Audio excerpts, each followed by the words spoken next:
Okay, so I thought this could be a short video because recently the Pope died. Now there's several things that we're going to do with that. So Pope is signed for the hat, right? So you kind of go up with the hat and go to a point. So that's a sign for Pope. And if you want to spell it, if you don't want to do the hat, that's fine. You can do the Pope. And if you're talking to a deaf person, they may show you Pope. And you're going, oh, okay. So you can feel more confident in using that sign because you're kind of getting out of this box, right? This, we call it a signing space. So then that's the first one is Pope.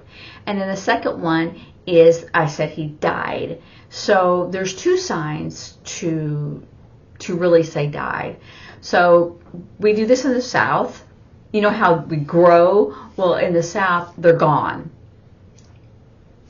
And some people misinterpret that and say, oh, they've gone missing. Because that could be, it's missing, right? Oh my gosh, it's missing. But this is how people say death, or they've gone, right? They passed in the South. It's more of a polite way of saying that someone has died, passed on, is this sign. But also the sign for dead. So if someone they misunderstand that, then you can do the sign for dead. So the hand that you write with is up, and the hand that you do not write with is down, right? And then you just flip it over. And it is kind of graphic because it's like you're kind of flipping them over into the grave in a sense. But that's the sign for died. Like we do baptism, it died. But you have one hand up. The hand that you write with is up, the palm up. And the hand that you do not write with is the palm down. And then you just flip them over. They died. So you have two ways for dead or died. Now, when you have, like for example, for the Pope, they will have Mass. Now, I'm not Catholic, but I do know two signs for rosary and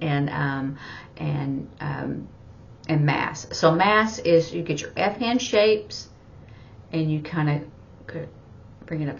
It's the cup and the wafer together. So that is Mass. And rosary is, the beads. So it's the beads that's going around in a circle. And people will, use them for prayers, I think, the rosary prayers. I've done a wedding at a Catholic church. I've done a funeral, but that was a long time ago. So, and most other of the things that they say are fairly universal. I haven't had anyone misunderstand me when I've done, because at a wedding they do have a Catholic Mass. Or at a funeral, I've not had anyone misunderstand. So, but those are specific Catholic, is Mass and rosary, yeah, and the Pope. Those are specific. But dead or dead. We've done funeral in the past, but we'll do a funeral anyway. So we can do funeral with two people, 2 by 2, two people standing, and they walk a funeral. And for some reason, I've got the hand that I write with in the back and the hand that I do not write with in the front. But I don't think it would matter. It just seems kind of awkward to me. And this seems more natural. So I think you could experiment with that one, and it wouldn't be wrong. Nobody would say, oh, you're doing that one wrong, or you should have this hand here, that hand there. And that's not true. You could do it this way. And even if your thumbs come up, that's okay. Because that's a sign for funeral, but it's usually 2 by 2 where they're walking, and that's where that sign came from, is walking to the cemetery. I know in New Orleans they still walk to the cemetery. So some traditions and some cultures will do that. But that's how it started. They walk to the cemetery. For burial or a cemetery is the graves, with the dirt mound.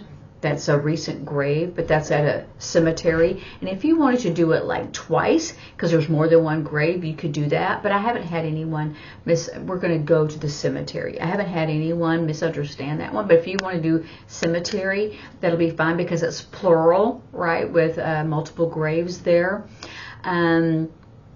When they have a burial, then you would have the hand that you do not write with. It's kind of a backdrop in a sense. And then the hand that you do write with is going to have a U hand shape, kind of representing the person's legs. And then they are buried into the ground. And if you have a wake, which I'm not sure, I don't know if Catholics have that, but I know a lot of Protestant religions have a wake, and that's where they make sure that the body is, someone stays with the body. And I think that started when sometimes people they thought were dead and they actually weren't. They were in a coma or something like that, kind of passed out. But a wake is to watch. And so you do have your V hand shape, and you can watch, oh, I'm going to watch, I'm going to see what happens. And that's kind of what a wake is. You're going to watch. And I would put it off, instead of in front of me, I would put it up to the side. And I would actually do this to show it a different, I'm going to watch. I'm going to watch what's going on. Are you going to go to the wake? And I think I would just have a little bit of a spin on it, just to show that I'm doing something. It's a different noun than just I'm going to watch. Watch what? Are you going to go to the watch? What are you talking about? And it's like, I'm going to go to the wake. It's at 6 o'clock or whatever. It's a wake. Or you could say some people now have viewings. So you could say, are you gonna go to the viewing? Viewing. You could even spell it viewing. Instead of replacing it with wake, it's a viewing, where you can see the body.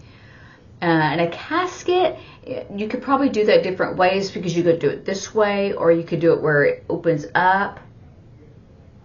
You could do it different way for a coffin that opens up, but it's the shape of it, and it opens up. You could do it even like that, and even have a bent B hand shape, where the top part is just opening up, so you can see that, the body, the person. So those are the kinds of things. And of course, we've already done flower, we've done music. And if we're going to have a choir there, let's say, then we would have a singing group, right? So a singing group, we're going to have a choir. A lot of the churches, I'm not sure, and I know that the Catholic Church does as well, they have an altar. And so an altar is the A hand shape, and you do an altar. It's just part of a box, right? You're doing the shape of the altar. The altar is this, but you're doing the shape of the altar.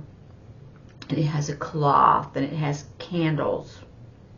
So they have candles. And you could actually show it what it looks like when you have a candelabra. And those where the classifiers come in and the gestures come in. And so you could, and the priest, this is a priest because it's the collar, my hair. So you could have a priest, or I could have seen this for priest because you see that little bitty square, on their collar. So you could even do priest or father, priest. I've seen that because of the collar. So I've seen this, and I've seen this for a priest in the Catholic Church. So a bishop is usually kiss fist because that's where it started from. That whole sign was from a bishop. The other ones like a cardinal and some of those, I don't have that sign. For father, you could do father, or in Spanish padre. They do that in a very loving way, so you could do father, or I almost prefer this or this, just because then people know it's not your father or it's someone else's, a biological father, but this is a spiritual leader. So those are the signs that you'll probably notice, are the words that are going to be said at the Pope's funeral. And if you know any Catholic deaf friends, then, or even Catholic friends, then you might want to ask them some of their specific vocabulary and see if you can go, oh, for the signs that we have, we would sign this. But anyway, I think those are going to be the most used signs for the Pope's funeral. So anyway, practice with your hearing and your deaf friends, and so that way you can become proficient. And I will see you later. Bye.